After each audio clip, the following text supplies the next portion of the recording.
Қайырлы кеш достар, барлықтарыңызға күндеріңізге сәттілік тілейміз. Жалғастырамыз. Біздің бірінші сіздерге беретін бағдарламамыз бұл жатақхана мен мектептер салған кезде содан кететін шығындарды өтеу. Қаржы орталығы деген мекеме құрылған, солар біздің кәсіпкерлердің егер жатақхана мен мектептер салған кезде соған кететін қаражатты 40-50%-ға дейін шығындарды өтеуге болады. Енді содан тоқталайық. Екі бағыт қарастырылған, екі тармақ. Бұл жатақхана, оның ішіне не кіреді? Жаңадан жатақхана құру немесе реконструкция жасау. Екінші тармақ бұл мектептер және интернат мектептер. Соларда жаңадан мектеп салу немесе реконструкция жасау. Енді қараңыздар, басты шарттарға тоқталып өтсек, бұл жатақхана мен мектептерді бизнес өз қаражатынан салу керек. Бірақ бұл жерде үлкен бір мүмкіндік бар, мен соны сіздерге айтып өткен дұрыс. Кәсіпкер өз қаражатынан емес, қазіргі таңда бизнесті дамыту картасы, сонымен бірге экономика простых вещей деген бағдарлама бар. Кәсіпкер осы жатақханаға салуға екінші деңгейлі банктерден 15-16%-бен кредит алса, соның тең жартысын кемінде даму арқылы процентін төмендетуге болатынын көп кәсіпкерлер біледі. Сол бағдарлама арқылы қаражат алып, инвестиция алып, осы екінші деңгейлі банктерден сондай қаражат алып, осы жатақхана мен мектептерді салуға болады. Бұл енді жеңілдік деп айта алмаймыз, бірақ үлкен бір мүмкіндік. Бұл екінші деңгейдегі банктерден егер кемінде 15-17%-бен 20-ға дейін деп несиені алса, соның тең жартысын 6-7%-ға дейін осы процентті ставканы төмендетуге болады. Сол арқылы сол қаражатпен жатақхана мен мектептерді салуға болады. Әрі қарай кеттік. Бірінші жатақханаларға тоқталып өтейік. Жаңадан құру және реконструкция жасау. Толықтай шарттарын мен сіздерге айтып өтейін. Бірінші, бұл 8 жылға қарастырылған бағдарлама. 8 жыл деген не? 8 жылдың ішінде мемлекет осы қаржы орталығы 373 мыңнан астам теңгені әрбір жатақханадағы балаға осындай соманы төлейді жылына. Қайтадан айтып өтейін. Егер де жатақхана 100 адамға қарастыратын болса, 373 мыңнан астам теңгені 100 адамға көбейтсек, кәдімгідей 37 миллионнан астам жыл сайын, 8 жылда жыл сайын осы қаражат алуға болады. Егер Алматыда бір кәсіпкеріміз жатақхана салатын болса, ол жақта кішкене көбірек қаражат қарастырылған. 441 мыңнан астам. Егер осы бағаны біз 100-ге жуық адамға қарастырылған жатақхананы есептесек, жылына 37 миллион 300 мыңнан астам қаражат біздің кәсіпкерге төленеді. Ол ай сайын төленеді. Ай сайын соны 12-ге бөлсек, қазіргі таңда әр ай сайын 3 миллионнан астам қаржы орталығы біздің кәсіпкер шотіне төлеу керек. Алматыны бана айтып өттім, ол жақта кішкене көбірек, 441 мыңнан астам қаражат қарастырылған бір адамға. Енді жатақханалар әртүрлі болуы мүмкін, біреу 100 адамға жатақхана салады, біреу 200 адамға, біреу 500 адамға. Енді орташа алғанда 100-200 адамға. Енді осында тағы бір шарттар қандай. Бұл жатақхана кәсіпкердің меншігінде қалады. Осы бір үлкен жақсы бір мүмкіндік. Біздің енді кәсіпкерлер бұлай ойлау мүмкін, мен 100 адамға жатақхана салдым, енді осы 100 адамға маған төленеді. Осында бір сыры бар.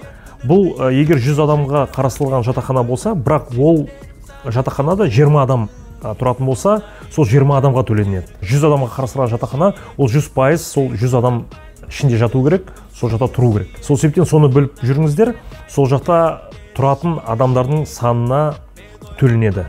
Сол себептен ол арнайы құжаттар беріледі, арнайы документтер тапсыру керек. Ол тек қана бір сөзбен емес, оны арнайы шарттары бар, оны әрі қарай тоқталамыз. Енді реконструкция дейді. Қайта жаңарту. Бұл реконструкция деген қалай түсінуге болады? Қаланың ішінде бір здание болады, ол бұрын бір офис болуы мүмкін. Бірақ ол жатақханаға келетін бір здание. Соны кәсіпкер соны алып, ремонтын жасап, сол жақта жатақхана істеймін деген ниетін білдірсе, соған төленетін ақшасы аздау жылына 143,9 мың теңге адам санына осы жылына төленетін қаражат қарастырылған. Сәл аздау. Мына жақта 373 мыңнан астам болса, егер жаңадан салған бір ғимарат болса, ал мына жақта реконструкция, енді ол жақта есептеу бойынша енді кішкене қаражат, ремонтқа қаражат аздау кеткен соң, ол жақта 143,9 мыңнан қарастырылған. Енді есептеп көрейік. 143,9 мың теңге бір санына орташа 100 адамға көбейтсек, жылына 14 миллион 390 мың теңге осы қаржы орталығы біздің кәсіпкердің шотына аударады. Енді соны 12 айға бөлсек, сол орташа 1 миллион 199 мың теңге осы ай сайын біздің кәсіпкердің шотына түседі. Енді Алматыда, мына сюжетте қарасаңыздар, 281 мың 700 мың теңге адам санына қарастырылған. Бұл жақта да ай сайын төленеді, және шарттары реконструкция, бұл ғимарат, бұл жатақхана жеке меншік болады. Сонымен бірге осында айтып кететін бір үлкен бір жағдай бар. Енді сол ғимаратта коммерциялық бағытта көптеген бір офисный помещение алады. Кәдімгі бір ғимараттың ішінде тек қана енді толықтай 100% енді барлығы жатақхана болмауы мүмкін. Бірінші этажы кішкене магазин дейді, столовый дейді, басқа кәсіпкерлерге әрі қарай коммерциялық ретінде арендаға тапсыруға болады. Енді сол арендадан түсетін қаражатты кәсіпкер өзіне алады. Соны білген дұрыс. Сол жатақханада соны жасауға болады. Мысал ретінде 100 адам тұратын жатақхана салды, бірақ соның ішінде 200-300 квадрат метр кәдімгі коммерциялық, осындай административный коммерциялық бөлінетін ішіне бөлмелер бар. Соны кәсіпкер егер магазин, столовый, басқа кәсіпкерлерге тапсырса, арендаға тапсырса, содан түсетін табыс кәсіпкердің өзіне түседі. Енді осы бағдарламада көбісі кәсіпкерлер сұрауы мүмкін. Осы құрылыста жүрген кәсіпкерлер біледі, проектный смета документация дейді. Құжатты сметалық документация, ақша тұратын үлкен бір құжаттар. Соны қаржы орталығы өзінің арнайы сайтында осы типовой проектілерді ішіне енгізген. Соны тегін алуға болады, соны қолдануға болады. Мен осы біздің сюжетте ссылкасын беріп отырмыз. Әрі қарай сюжетте мен көрсетем, ішіне кіремді, сол жақта қалай табуға болады, ішіне не қарастырылған, соны әрі қарай зерттейміз. Екінші тағы бір айтып өтетін мәселе, біздің кәсіпкер жатақхана салды, 100 адамға арналған. Енді студенттерге беретін арендная плата дейді ғой, соны кәсіпкер өзі таңдай алады. Ол мемлекет айтпайды, осынша болу керек деп сондай шарттары жоқ.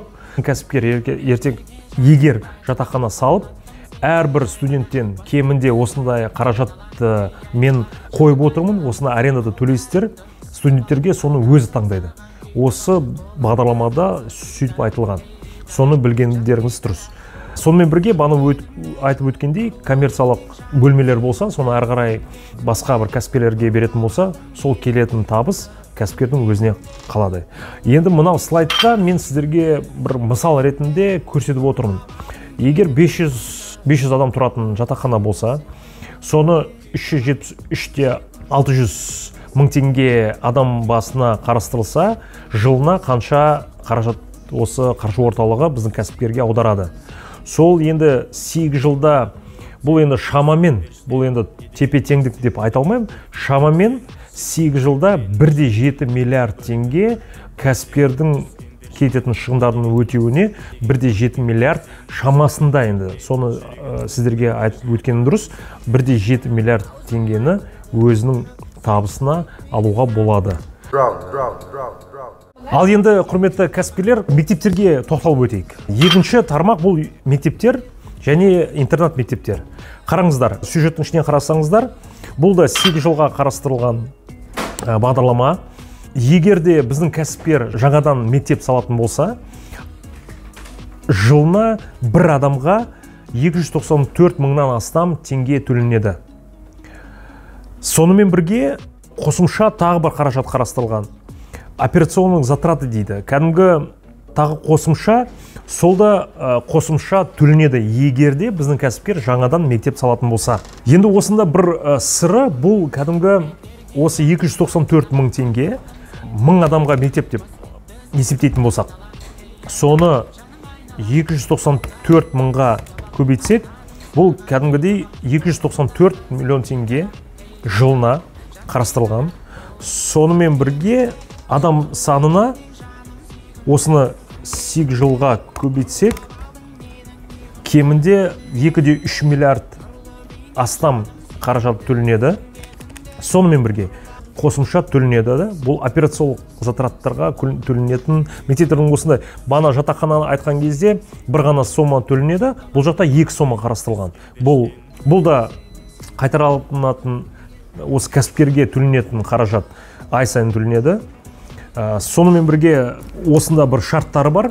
Енді кәсіпкердің назарына түсетін. Бұл кәсіпкер орысша айтқанда самостоятельное определение родительской платы. Егер жекеменшік мектеп болса, сол жақта енді балдар тегін оқымайды ғой, көбінесе өз оқуына төлеу керек.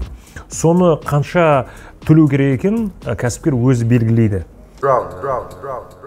Жерді осы мектеп салу үшін СПК-дан және натурный грант дейді, қазір мемлекет тарапынан енді тегін емес, бірақ арзан бағамен сол жерді алуға болады. Ол натурный грант деп айтылады. Оны әр қарай басқа сюжеттерде сіздерге натурный грант дегенімізде соны толықтай сіздерге беретін боламын. Сонымен бірге бағана айтып өткендей, бұл егер мектепті салғысы келсе, ол тек қана өзінің қаражатын емес, осындай ДКБ дейді, нацпроект дейді, экономика простых вещей, осы басқа мемлекеттік бағдарламаларға қатысып, пайызын төмендетіп, осы 6-7%-бен қаражаты алып, несиені алып, осындай жекеменшік мектепті салуға болады. Енді реконструкцияны әрі қарай келесі сюжетте беретін боламыз. Бұл енді осындай бір басты шарттары, басты мүмкіндіктері. Енді ол бағдарлама қалай қатысу керек, ішінде не бар, қандай құжаттар, енді ең қиындығы құжаттарда, соны тапсыруда, оны келесі сюжетте сіздерге беретін боламыз. Біздің каналға жазылуды ұмытпаңыздар, аман болыңыздар. Күндеріңізге сәттілік, пока-пока.